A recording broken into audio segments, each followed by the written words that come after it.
ఇక మహాశివరాత్రి పర్వదినం సందర్భంగా వేములవాడ శ్రీ భీమేశ్వర స్వామిని మంత్రి పొన్నం ప్రభాకర్ దర్శించుకున్నారు.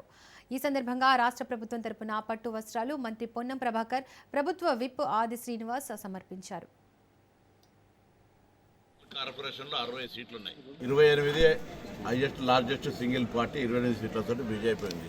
అక్కడ పార్లమెంట్ సభ్యుడు మేము ప్రతిపక్షంలో కూర్చుంటామని చెప్పినాడు. అబ్సల్యూట్ మెజార్టీ లేదు కాబట్టి కాంగ్రెస్ మిగతా పార్టీలన్నీ గెలిచినాయి. సరే ఏమవుతుంది అనేది భవిష్యత్తు. ఇక్కడ కూడా మేమే గెలిచినామని ప్రకటించుకున్న బండి సంజయ్ గారు కూడా 69 సంఖ్య, ఇక్కడ 66 plus MP, local MLA and Manakonda MLA 69 మంది మెంబర్స్ ఓటింగ్. 69 మంది మెంబర్లు ఉన్నటువంటి దానిలో 30 సభ్యులకు ఎన్నిక గెలిచి మేము మేయర్ అవుతామని ప్రకటించుకున్నది ఆయన. ఆ రాజకీయ పార్టీ నాయకుడిగా పార్లమెంట్ సభ్యుడిగా ఎట్లా ప్రకటించుకున్నాడో మిగతా రాజకీయ పార్టీలు ఎవరికి వాళ్ళకు వ్యూహం ఉంటాయి. రాజకీయాల్లో ఎన్నికల సందర్భంగా భారతీయ జనతా పార్టీ ఏ విధంగా వాళ్ళ పొత్తున్న పార్టీలను కూలగొట్టింది.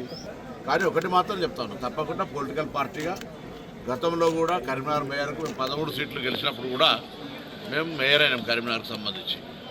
కాబట్టి ఇప్పుడు కూడా అన్ని రాజకీయ పార్టీలు రాష్ట్ర నాయకత్వ సలహా సూచనకు సంబంధం లేదు. ఇందులో ముఖ్యమంత్రి గారు మంత్రుల జోక్యం లేదు. ఇందులో స్థానికంగా గెలిచిన ప్రజాప్రతినిధులు వాళ్ళ ఒక ఆలోచనతోటి అబ్సల్యూట్ మెజార్టీ బీజేపీకి రాలేదు. నిజామాబాద్ లాగా నేను కూడా ప్రతిపక్షంలో కూర్చుంటా చెప్పాల్సి ఉండే.